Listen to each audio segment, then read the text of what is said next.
aprendizagem viva. E esse nome já diz tudo. A aprendizagem que nós temos nos últimos milênios é uma aprendizagem que não está muito viva, porque o ensino, as instituições educativas, elas bloqueiam o fluxo e aí a aprendizagem não pode ficar viva. Então vamos examinar agora quais são os elementos que possibilitam que uma aprendizagem seja realmente viva, quer dizer, criativa.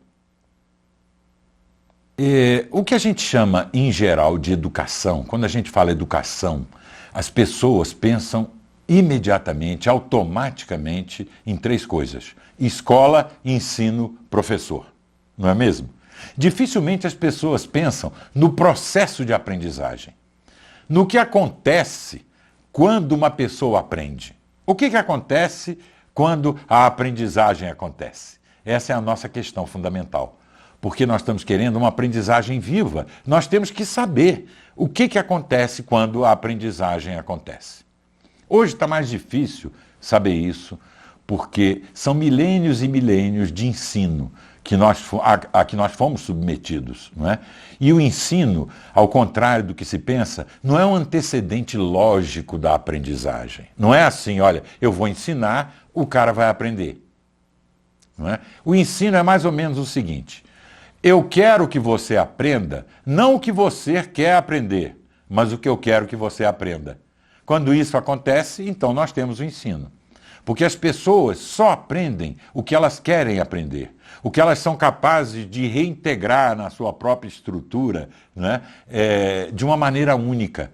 A aprendizagem, portanto, é sempre única para cada ser humano, a aprendizagem tipicamente humana. Mas o ensino faz o quê? Ele imagina que esse processo não é único, ele imagina que se eu der os mesmos conteúdos e transfundir esse conhecimento, supostamente, não é? De um emissor para um receptor, de um professor para um aluno, então aí a aprendizagem vai acontecer com todos aqueles alunos como se eles fossem seres uniformes, não é? Que realizassem o seu processo da mesma maneira a partir do ensino. E isso não é verdade. Quando a aprendizagem acontece, e ela é única em cada pessoa, não é? Ela acontece em liberdade. Por isso que o Tolstói dizia uma frase muito importante que nós nunca devemos esquecer. O único fundamento da pedagogia é a liberdade.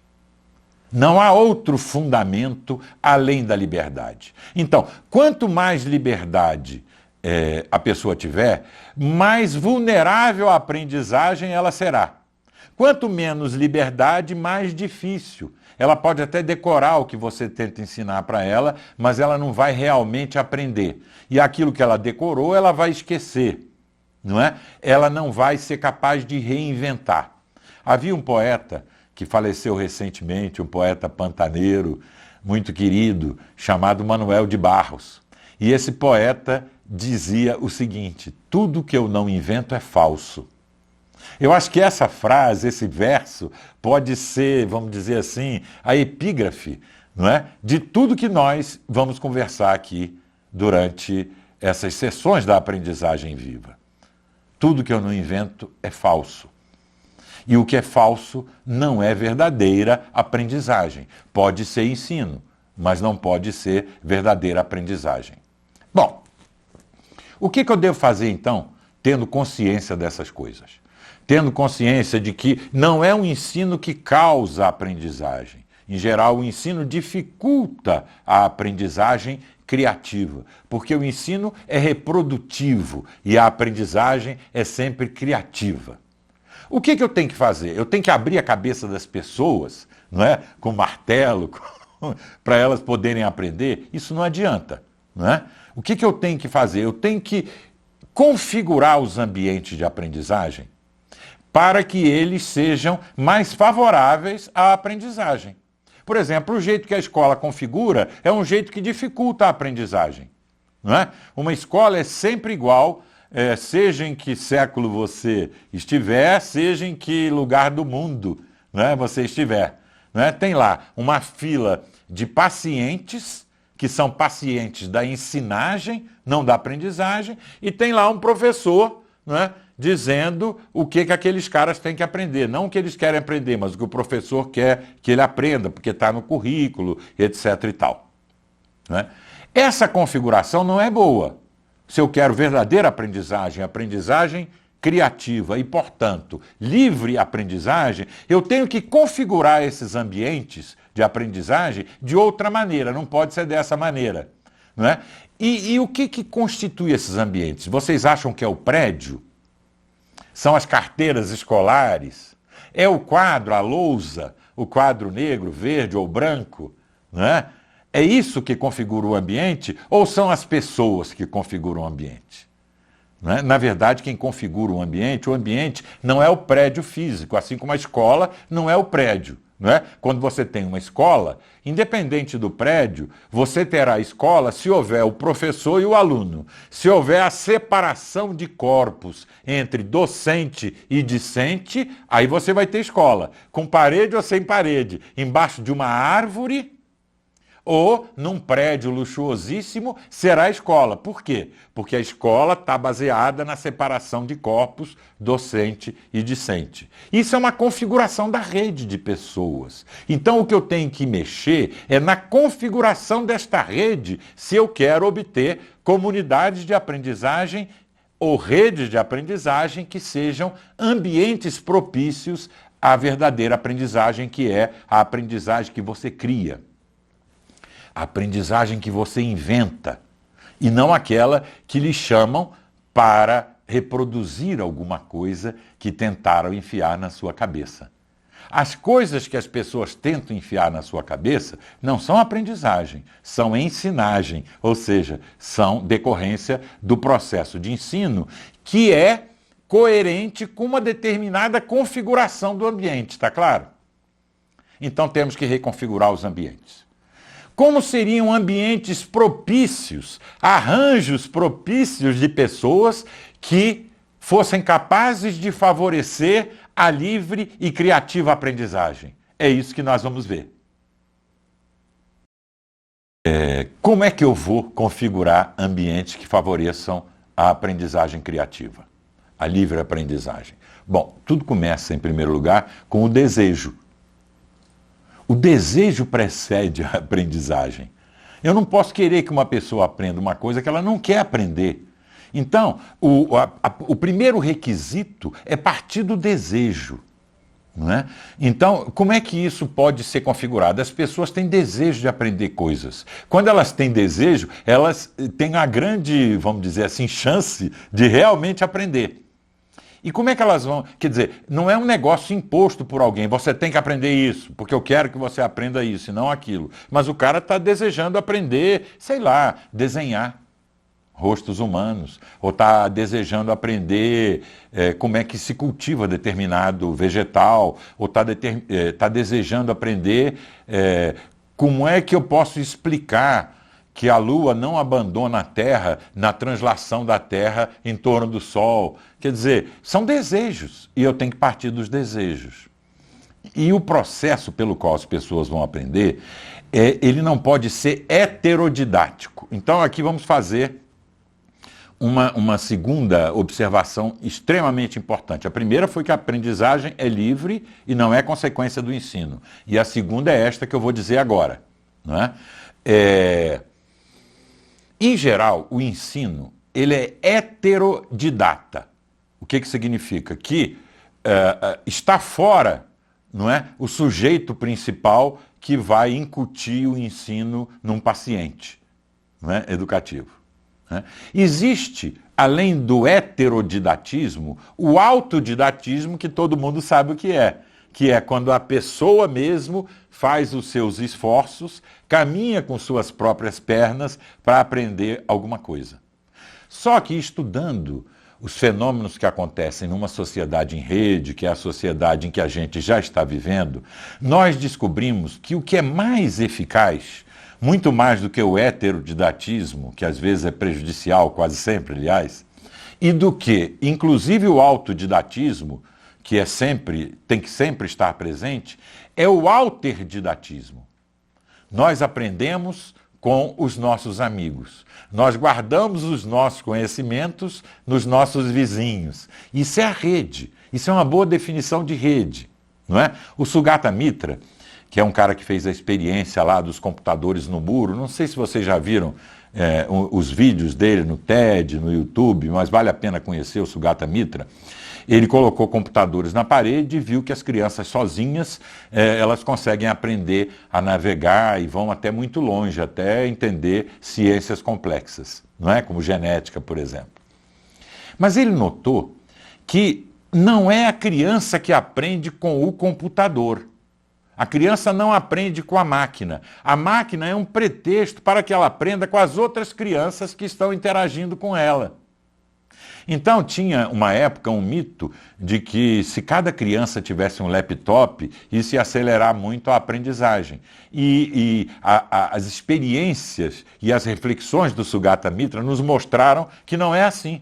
O que é legal não é cada um ter um laptop, é ter um laptop para 4 crianças, né? Por quê?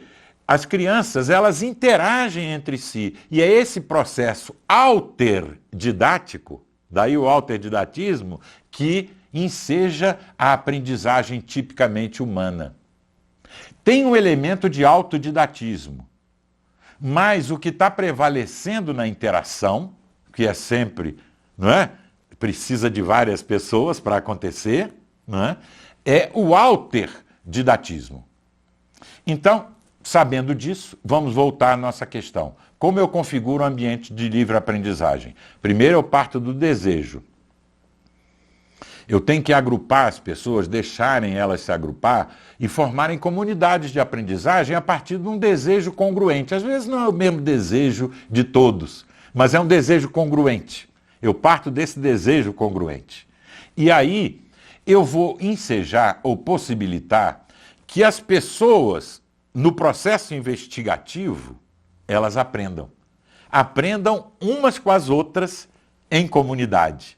A interação cumpre um papel fundamental nesse processo, porque a aprendizagem é uma função da interação. E o alterdidatismo é o que mais enfatiza isto, que é o que a escola não faz, né? A escola proíbe a cola, porque ela acha que a cola é uma trapaça. A escola proíbe a conversa entre os alunos, porque os alunos não têm que conversar, tem que ficar só com os ouvidos livres para ouvir o que diz o professor, né? Que está colonizando ali aquelas consciências.